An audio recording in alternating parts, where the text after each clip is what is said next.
Hey everyone, it's Pax here. I'm just in my favorite park. I'll show you. This is where I like to. It's just a small one. It's kind of like a little hole in the wall between the neighborhoods that I like to walk around in, and I'm on the swing set.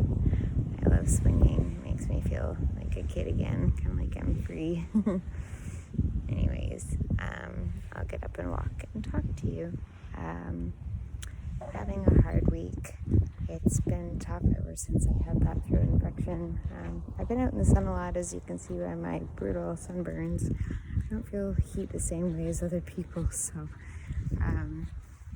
even though it might be really warm out, I'm just like, oh, this is really comfortable. And then later on, I'm wondering why I'm all blistered and hurting.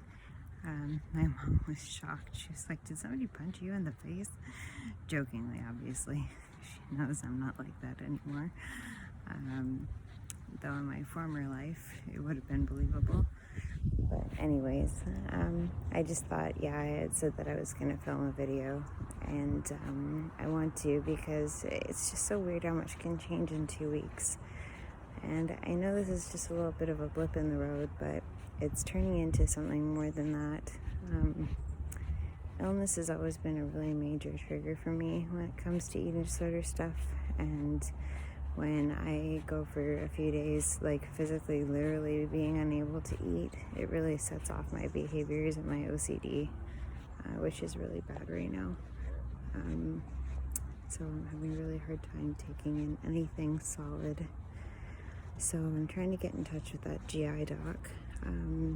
I'm seriously considering having a PEG tube put in permanently because right now it's just not possible for me to get my minimum requirements met orally.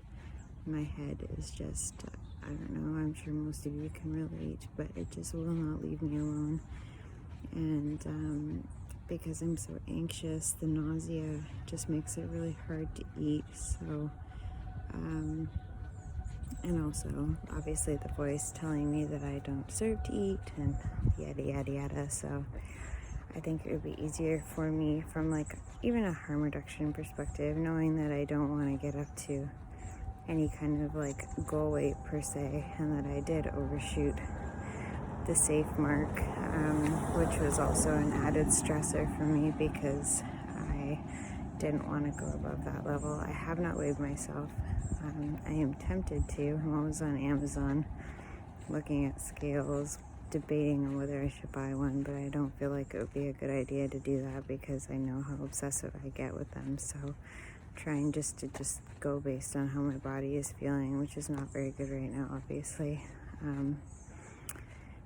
So and obviously the iron is playing a huge role in that. My mom managed to get a hold of my GI doc, the assistant, because he was on vacation. He's back now, and they said that they should be able to expedite my infusions because of his specialist designations. So, but he before had said putting in a PEG tube would increase my mortality rate, but at the time I was so significantly underweight, like a lot less so than I am right now. I'm within a safe zone right now. Then I was within a critical zone, so I feel like I have a little bit more of a leg to stand on when it comes to my reasons for getting a PEG tube. Also, if I think it would be easier, like, just to maneuver in the world, because I drink so much tea, that was playing a huge role in clogging my tube, because my tea would get warm and hot, and it would, like, erode the outside of the tube, I think, because the tubes that I was pulling out constantly were brown, and I think the tannins from the tea and just the general, like, acidity of tea and the amount that I was drinking, because I find it really comforting even in the summertime, was playing a huge role in the degradation of each tube. So, and that in turn was upsetting my insides, because each time you take a tube in and out, the worse it like hurts your stomach, right? So anyways, that's my justification for doing the peg tube.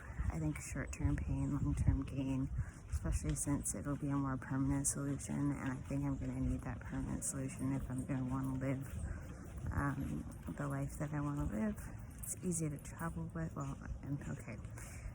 And maybe somebody with a peg tube can tell me whether this is true or not, but I would assume it would be easier to travel with a peg tube than constantly having to have it like cut my travels short, inserting and reinserting a nasogastric tube. And I'm totally willing to be called out on that one if my information is wrong. But I have seen people live really productive lives with peg tubes, so I guess I'm just looking at quality of life stuff right now, and I really want to be able to see my sister. Cuba is still very much on the radar for the fall, and I want to be able to go with my family and then potentially stay for a little bit longer, so long as someone can help coach me on how to use it properly. So anyways, these are all discussions that I'm going to be having with him when I can get a hold of him within the next few weeks. There are plans to go to the mainland to also deal with some family stuff regarding my grandpa. There's a lot of stuff going on right now, and me having health issues is not something that my family needs, so I'm trying to be proactive as possible around it. And that said, I'm trying to take care of my mental health by reading and staying in touch with my good friends like Sage. My friend Owlette ended up with COVID, so however, she's out of isolation now, but she's also really struggling, so I am trying to also be very careful about that, because I don't want to trigger her and vice versa, even though we've been pretty good about that. It is really hard to see someone struggle, so I'm starting to learn and have a lot of empathy and compassion for the people that stuck by me when I was struggling really badly, especially when I externally looked as sick as I did. So I'm just amazed at the people that stuck by my side when I was so close to death. I'm so grateful for all of you. I do have hope for the future, even though a lot of days I don't feel it. I know it's there, and I know that when let's see, can I find the plane? There it is. I don't even know if you can see it. It actually looks like a float plane. I've never been on a float plane before.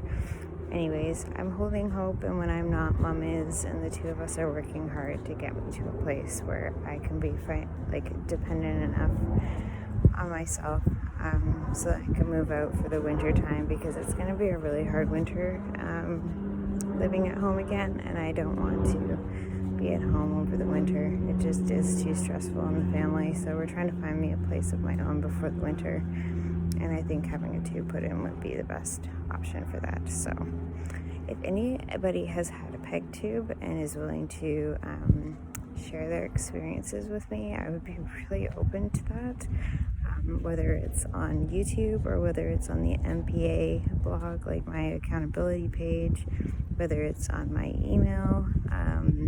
I think I've given you guys my email before, but again, it's immortepax, IMMORTEPAX @gmail.com. I'd really love to hear from you. That would help a lot, because I'm a little fearful going into it, but I'm going to push for it because I'm tired of having nasogastric. That just is not an option anymore for me.